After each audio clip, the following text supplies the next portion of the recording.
Một chuyến đi tưởng chừng hoàn hảo.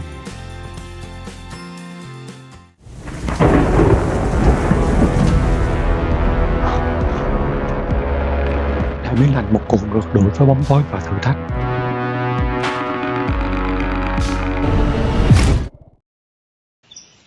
Một hành trình không đến được đích. Hello các bạn, hôm nay chúng ta sẽ cùng nhau khám phá Tây Ninh, nhưng với một lộ trình hoàn toàn khác biệt. Mình không đi quốc lộ 22 mà sẽ vòng qua Bình Dương để đến Hồ Dầu Tiếng, cây thốt nốt tình yêu, Ma Thiên Lãnh, Hồ Núi Đá, Thất Thánh Tân Bình, chùa Thiền Lâm, tháp cổ Bình Thạnh và cuối cùng là cửa khẩu Mộc Bài. Và trên đường, nếu có những điểm nào mới đẹp, mình cũng sẽ không bỏ lỡ đâu. Chào mừng trở lại với một hành trình mới.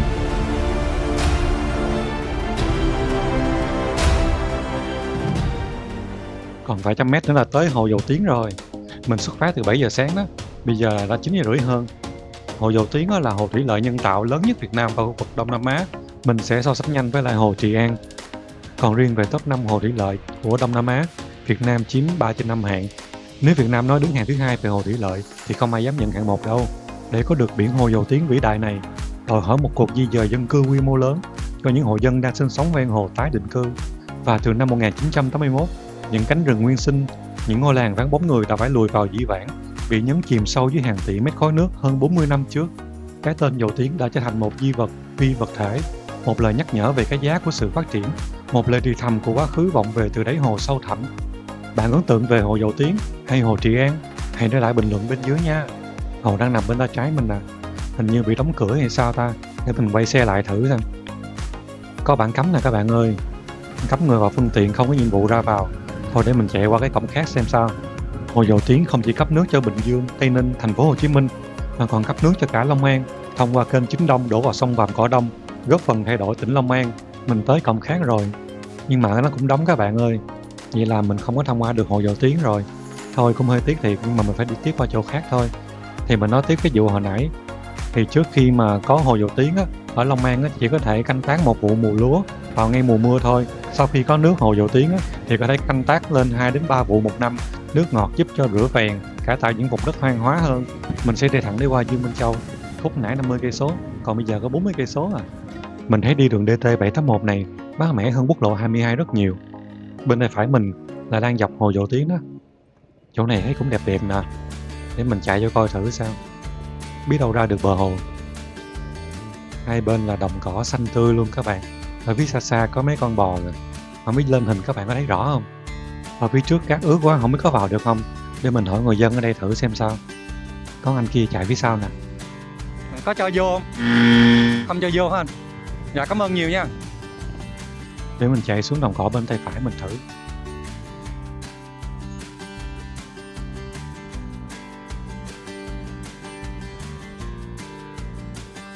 Ở phía xa trước mặt mình là đang có đàn bò đó.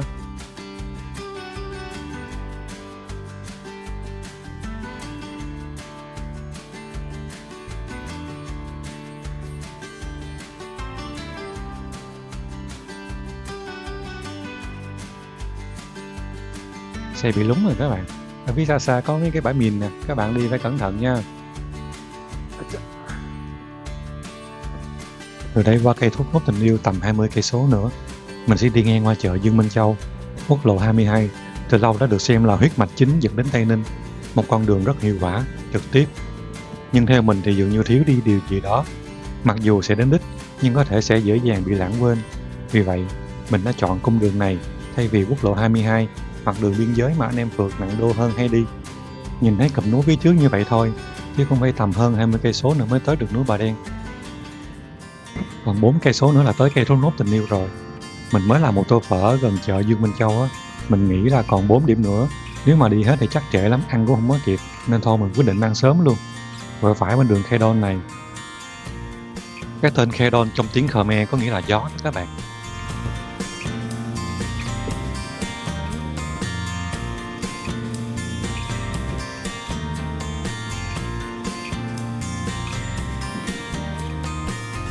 Mãi ngắm cảnh nên đi lố rồi, mình quay xe lại. Đường mòn vào hơi nhỏ nè, có bùn nữa, các bạn cứ chạy chậm chậm nha. Mình sẽ để xe tạm ở nhà người dân ở phía trước vậy. Ý có chó sủa kìa, vậy là yên tâm rồi, có một con giữ xe cho mình. Mình sẽ đi bộ vào để tham quan. Chống gậy mà còn dắt chó nữa, quá hợp. Ở bên tay phải mình có 2 cái chòi nè các bạn, không biết có cho chụp hình sống ảo không? Ở đây có 2 cây thốt nốt mọc sát nhau, với thân cây nghiêng hẳn về một phía, dựa vào nhau một cách tự nhiên, tạo thành hình dáng như một trái tim xanh khổng lồ giữa đồng lúa vậy. Ở phía xa xa lại là cụm núi Bà Đen quen thuộc. Nguồn gốc của 2 cây này vẫn là một điều bí ẩn, ngay cả những người sống lâu năm trong vùng cũng không biết ai là người đã gieo trồng chúng. Cây thốt nốt vốn là một loại cây gắn bó mật thiết với đời sống văn hóa của người Khmer, từ việc lấy nước làm đường đến các vật dụng thủ công. Bạn thấy cây thốt nốt tình yêu chỗ này như thế nào? Sự hiện diện của cặp cây này không chỉ là một kỳ quan thiên nhiên mà còn mang đậm dấu ấn văn hóa bản địa. 2 cây thốt nốt này tưởng chừng chỉ còn một cây vào tháng 5 2021. Sau một cơn mưa bão lớn, một cây đã bị đổ rạp trên cánh đồng. Một chiếc máy cẩu được huy động để nâng thân cây đổ đứng dậy, dùng nhiều sợi cáp để cột chặt 2 cây lại với nhau. Nhờ nỗ lực phi thường đó, cây đã sống sót và tiếp tục phát triển xanh tốt. Nhờ chính tình người đã nâng nó dậy. Bạn sẽ ghé ngang qua đây để tham quan chứ? Hãy để lại bình luận bên dưới nhé. Mây đen thui à, chắc chiều mưa lớn lắm luôn. Từ đây qua Mai Thiên Lạnh chỉ có 6 km, đi chỉ có vài giây à. Nhanh lắm, tin mình đi. Đường vào ngay chỗ này nè. Các bạn để ý có cái bảng xăm mờ đen là các bạn quẹo vào nha. Mai Thiên Lạnh là một thung lũng rộng lớn, nằm lọt thởm giữa 3 ngọn núi hùng vĩ của Tây Ninh, núi Mờ Đen, núi Heo và núi Vụng. Chính vị trí địa lý đặc biệt này đã tạo nên một vùng tiểu khí hậu riêng biệt và một hệ sinh thái đa dạng. Nơi đây có dòng suối vàng thơ mộng chảy qua, có hồ núi đá nước xanh biếc nằm ẩn mình, cùng với những cánh rừng nguyên sinh bạt ngàn. Ở phía trước, các bạn có thể thấy rõ cụm 3 núi với tổng diện tích 24 km2 được thu gọn hoàn toàn vào một màn hình rồi nè. Ngọn núi ở giữa to nhất là núi Bà Đen, ngọn núi nhỏ bên phải là núi Heo gần 340 m, bên tay trái là núi Phụng cao 660 m. Chút nữa mình sẽ kể một số sự tích đã sưu tầm được liên quan tới mấy ngọn núi này sau, thú vị lắm nha. Ủa, bản gì đây? Thông báo dừng phượt núi Bà Đen từ 2020. Mai Thiên Lãnh là một cái tên gợi lên sự bí ẩn, hoang sơ và một chút ma mị. Nguồn gốc của tên gọi này được bao bọc bởi nhiều giai thoại, phản ánh cả yếu tố tâm linh và những dấu ấn lịch sử khốc liệt. Có 4 giả thuyết chính được lưu truyền, mình thấy phù hợp nhất là 2 giả thuyết. Thứ nhất là nguồn gốc từ văn học và lịch sử. Tên gọi này có thể lấy cảm hứng từ ngọn núi Mai Thiên Lãnh ở Triều Tiên, một địa danh vô cùng hiểm trở, gắn liền với thất bại của quân Đường trong cuộc viễn chinh tướng Tiết Nhân Quý. Từ đó, cái tên Mai Thiên Lãnh thường được dùng để chỉ những vùng núi non hiểm trở, nơi diễn ra các trận chiến ác liệt. Thứ hai là gắn với thời kỳ kháng chiến. Giả thuyết phổ biến nhất cho rằng tên gọi ra đời trong 2 cuộc kháng chiến chống Pháp và Mỹ. Do địa thế hiểm trở, đây là căn cứ cách mạng. Quân địch nhiều lần tiến vào đây đều bị phục kích và chịu thất bại nặng nề, bỏ lại vô số xác lính. Nơi đây trở thành lãnh địa của những hồn ma quân giặc, từ đó có tên là Ma Thiên Lãnh. Trong cuộc kháng chiến chống Mỹ, vai trò của Ma Thiên Lãnh càng trở nên quan trọng. Thung lũng này là địa bàn hoạt động của Liên đội 7, một đơn vị trinh sát anh hùng đã bám trụ đỉnh núi Bà Đen suốt 13 năm. Dĩ nhiên, việc luyện binh này đã có từ thế kỷ 18. Đây đã là nơi Đức Ngài Huỳnh Công Giảng bí mật rèn luyện binh, luyện tướng để bảo vệ bờ cõi. Mối liên hệ giữa địa lý và lịch sử ở Mai Thiên Lãnh là không thể tách rời. Mỗi con dốc, mỗi tảng đá ở Mai Thiên Lãnh không chỉ là một phần của tự nhiên, mà còn là một nhân chứng câm lặng của lịch sử nữa. Ở bên tay phải mình thì không cho lên tiếp rồi, có một cái chốt chặn, cho nên chắc mình quay xuống thôi. Nghe đồn ở đây có món gà ngon lắm. Bạn nào biết để lại bình luận giúp mình khai sáng nha. Các con đường lên đỉnh núi Bà Đen đều là đường công vụ, chỉ dành cho xe của ban quản lý, các đơn vị thi công hoặc các trường hợp đặc biệt được cho phép. Bây giờ mình quay xe xuống, di chuyển qua hồ núi đá ở gần đây thôi. Còn về truyền thuyết của núi Bà Đen á, thì có rất nhiều, kể cả dị bản. Trong đó truyền thuyết phổ biến nhất là nàng Lý Thị Thiên Hương có nước da ngăm đen, đã giúp vua Gia Long lúc nguy khốn và được vua sắc phong là Linh Sơn Thánh Mẫu. Từ đó, người dân gọi ngọn núi này là núi Bà Đen để tưởng nhớ và tỏ lòng tôn kính. Còn truyền thuyết về núi Vụng và núi Heo á, mà mình thấy hấp dẫn nhất á, xưa kia có một cuộc thi tài đắp núi giữa một vị nam thần là thần núi Cậu và một vị nữ thần chính là Bà Đen á. Vị nam thần nghĩ vào sức mạnh, vừa làm vừa chơi, còn bà Đen á, nhờ sự khéo léo và cần cù nên núi của bà cứ cao dần lên. Thấy mình sắp thua, nam thần mới dùng mưu kế, ông sai một bầy heo rừng hàng nghìn con đến ủi. Bà Đen đã hóa phép biến heo thành đá và tạo thành núi heo. Ông lại sai một đàn gà hàng ngàn con đến mổ, nhưng đàn gà này cũng chịu chung số phận, bị hóa đá và tạo thành những quả đồi nhỏ bên cạnh núi bà. Đó chính là núi Phụng ngày nay, hay gọi là núi gà các bạn. Nhưng mà cái này á, là mình sưu tầm nha, chứ không phải mình tự chế đâu á. Mà mình thấy nam mình đi so núi thua chắc luôn. Các bạn thấy những truyền thuyết này có chính xác, có thú vị không? Bạn thích truyền thuyết nào nhất? Hãy để lại bình luận ý kiến của các bạn bên dưới nha. Qua hồ núi đá chắc cũng tốn vài giây nữa thôi, nhanh mà. Đi dọc đây hoa phượng rơi đầy, làm mình nhớ tới thời còn đi học ghê á. Ý, có nơi có vẻ đẹp nên thơ, có thể làm cho lòng mình mang mát buồn mỗi năm đến hè sao? Mình ngừng chân uống cà phê một tí.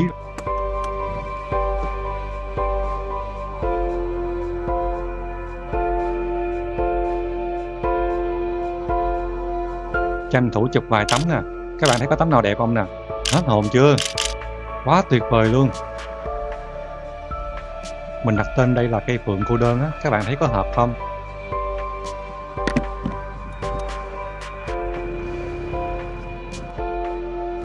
Rồi mình đi tiếp qua bên chỗ hồ núi đá thôi.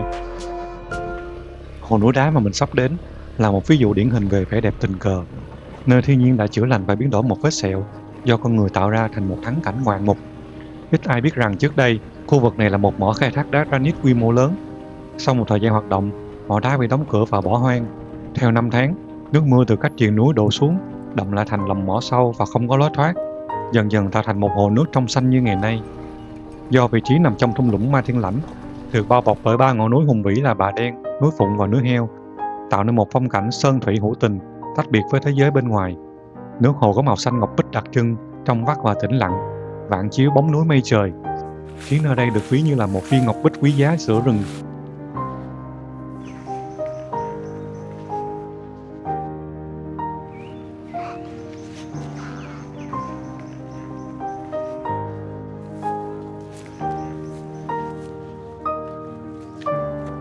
Màu xanh ngọc bích của nước hồ là tự nhiên, được tạo ra bởi nước mưa tinh khiết, hòa tan khoáng chất từ lòng mỏ đá granite. Hồ còn được người dân địa phương gọi bằng những cái tên khác như là hồ đá Ma Thiên Lãnh, hồ mây núi. Bạn thích nhất tên nào trong ba cái tên này? Hãy để lại bình luận nào.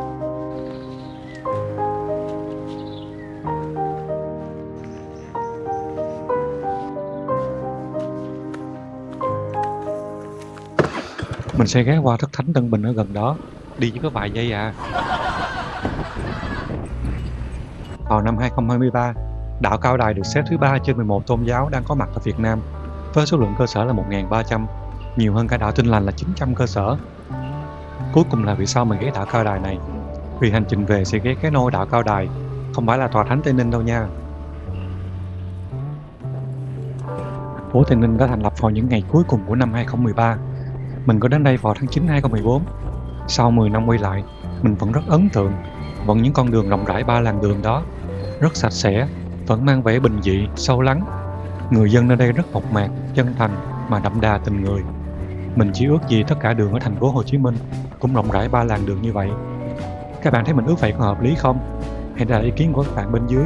Dù các bạn có phản đối chọi đá mình cũng chịu. Ngay cả bùng binh phía trước, trang trí một cụm tam giác đơn giản thôi cũng đủ làm điểm nhấn rồi. Thật không thể tin được, giờ này mà mình vẫn còn ở đây. 14 giờ, Tây Ninh mưa tầm tã. Hiện tại đến 18 giờ 30 hơn vẫn còn mưa. Theo kế hoạch á, thì tầm 15 giờ là mình khởi hành chuyến về rồi. Lúc đó mình bị nhức đầu, thêm trời mưa rất là to, nên mình chờ bớt mưa cho an toàn thôi. Giờ ghé tiệm thuốc tây mua một vỉ Panadol, ăn tối rồi mình uống một viên luôn. Mình ăn lúc 11 giờ trưa đó, sau 7 tiếng mấy thì bụng mình đói meo rồi. Mình ăn hủ tiếu gọi một chén gà thêm, đủ năng lượng để đi 3 điểm còn lại hơn 120 cây số. Với tình trạng là trời mưa như vậy, chắc cũng phải đi hơn 4 tiếng lần. Lần đầu tiên và cũng là vô tình mình được trải nghiệm thành phố Tây Ninh ban đêm á. Thật không thể tin được. Giờ này mà mình vẫn còn ở đây, mình có cơ hội thấy cái tam giác này lên đèn nè. Đi lố 4 cây số rồi các bạn ơi. Mình quay xe lại một chút đây. Mình tìm được chùa Gò Kén rồi nè. Chùa Gò Kén, khi đó còn gọi là Từ Lâm Tự, là cái nôi hoặc là nơi khai đạo của đạo Cao Đài. Vào những năm 1926, khi tòa thánh Tây Ninh chưa được xây dựng, chùa đã cho hai vị chức sắc quan trọng của đạo Cao Đài là ông Cao Quỳnh Cư và ông Phạm Công Tắc mượn chánh điện làm nơi khai kinh giảng đạo. Chi tiết lịch sử này mang một ý nghĩa to lớn, cho thấy sự hòa hợp và tương trợ giữa các tôn giáo. Và riêng chùa Gò Kén còn giữ một vị trí đặc biệt quan trọng trong lịch sử tôn giáo Việt Nam. Ngôi chùa được xây hơn 100 năm, từ khoảng năm 1904. Ngôi chùa này hiện đang sở hữu bức tượng Phật Quán Thế Âm lớn bậc nhất ở miền Đông Nam Bộ. Tên gọi Gò Kén là do nơi đây mọc rất nhiều dây kén, một loại dây leo có quả chín đỏ, vị chua ngọt đặc trưng. Dù ngày nay loại cây này không còn, cái tên thân thương Gò Kén vẫn được người dân địa phương lưu truyền và sử dụng. Đường vào chùa ở bên ngoài thôi đã rất rộng lớn rồi. Mặc dù hơi thất vọng nhưng có lẽ đã đoán trước vì trời tối, chứ ai mà mở cửa chùa ở nơi vắng vẻ dọc quốc lộ như vậy. Do trời mưa, mình không thể để điện thoại lên làm màn hình dẫn đường được. Điện thoại có thời hạn chống nước chứ không có chống vĩnh viễn. Lỡ điện thoại mà vô nước tắt ngúm, mình khóc tiếng miên luôn quá. Giờ mình sẽ đi qua tháp cổ Bình Thạnh, cách đây khoảng 36 cây, vừa đi vừa dừng lại kiểm tra. Tại vì ở dọc biên giới, lỡ chạy sai qua bên kia mình không biết có bị bắt đưa qua khu tự trị không nữa. Mình sợ chích điện lắm nha. Hồi nãy mình đứng ở ngay cổng chùa, nghe cái con gì kêu nó ghê quá. Bạn biết con gì không vậy?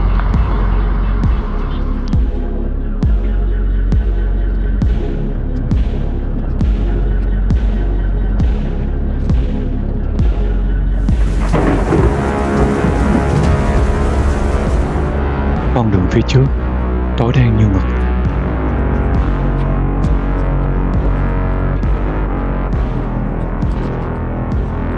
Thú thật với các bạn, đây là lúc sự sợ hãi bắt đầu len lỏi.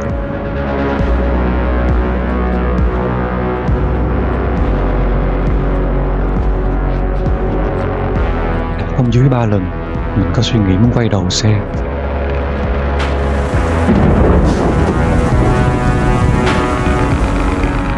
Nhưng mỗi lần vậy, mình tự nhủ với bản thân là phải đi đến cùng. Bao nhiêu lần trong đời, ta dũng cảm bước về phía trước, hay đó là điều dại khờ.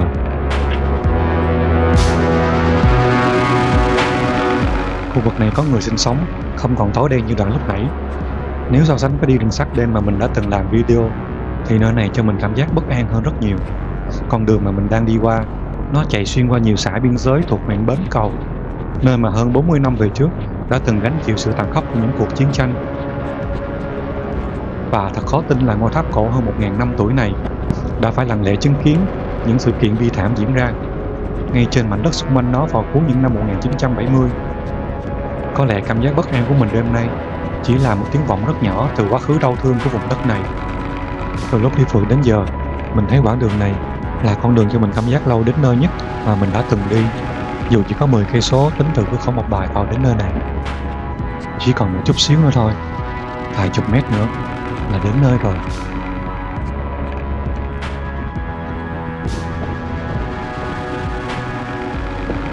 Tới nơi rồi các bạn. Nhưng mà thật sự bên đây là mình thấy đường vắng quá, tối nữa, mình không có dám vào đâu. Ai nói mình nhát mình chịu, đường tối quá, ngay biên giới nữa, không biết chạy vào rồi có kịp xoay chiếc xe dài hơn 2m1 này ra không. Giờ quay xe lại chỗ ban nãy, phải chỉ có ai cùng đồng hành chung. Còn các bạn sẽ đồng hành cùng với mình trên quãng đường còn lại chứ. Tháp cổ Bình Thạnh là một trong những kiến trúc cổ nhất còn sót lại ở Nam Bộ, được xây dựng từ thế kỷ thứ 8 của nền văn hóa ốc heo. Tháp được xem là một cuốn sách lịch sử được tạc bằng gạch đá, một trong những điều bí ẩn và hấp dẫn về kỹ thuật xây dựng đỉnh cao của người Phù Nam xưa. Toàn bộ ngôi tháp cao 10 mét, hoàn toàn bằng gạch nung và các phiến đá, được xếp chồng khít lên nhau một cách hoàn hảo mà không cần sử dụng bất kỳ loại chất kết dính nào như là vữa hay xi măng. Sự tồn tại của ngôi tháp này có thể thấy rằng Tây Ninh và vùng đất Nam Bộ đã từng là một trung tâm văn hóa, tôn giáo và giao thương sầm uất của vương quốc Phù Nam từ hàng ngàn năm trước. Tiến về cửa khẩu Mộc Bài, một nơi đã có từ năm 1979, đã được nâng cấp và mở rộng từ năm 2010 như các bạn đã thấy đến hiện tại. Đây là cửa khẩu quốc tế đường bộ lớn nhất ở Việt Nam, đóng vai trò là một mắt xích chiến lược trên tuyến đường xuyên Á kết nối với Việt Nam và các nước trong khối ASEAN cũng như là Campuchia. Ban ngày là những dòng xe tải chở hàng hóa, đêm đến là ánh đèn rực rỡ từ những khu giải trí, tất cả tạo nên một Mộc Bài không bao giờ ngủ. Còn 2 phút nữa là đến nơi rồi, tay mình bị móp hết trơn rồi. Mình sẽ dừng chân nghỉ ngơi cho bớt lạnh, lau chùi điện thoại, camera, sau đó thay pin cho camera luôn nè.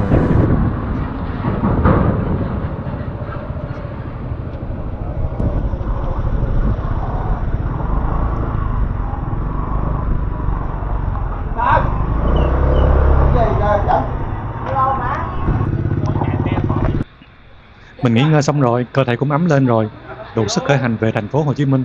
Còn một quãng đường dài 70 cây số, chắc cũng phải tầm 2 tiếng. Về tới nhà chắc cũng phải là 23 giờ kém rồi đó.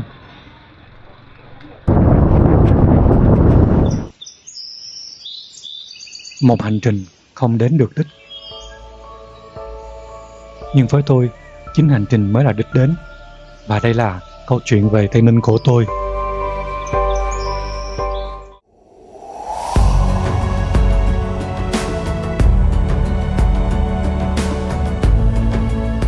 Ê, mình mới mua cái cầm cho nó bảo hiểm tiện lắm nè.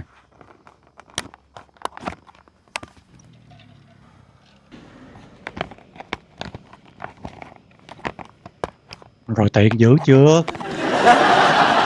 Đó, người thông minh người ta tháo ngay từ đầu rồi. Kênh mới phải chăm sóc, bày đặt tập thành quảng cáo đồ. Video này chưa có quảng cáo, không có tiền, làm vlog làm sao?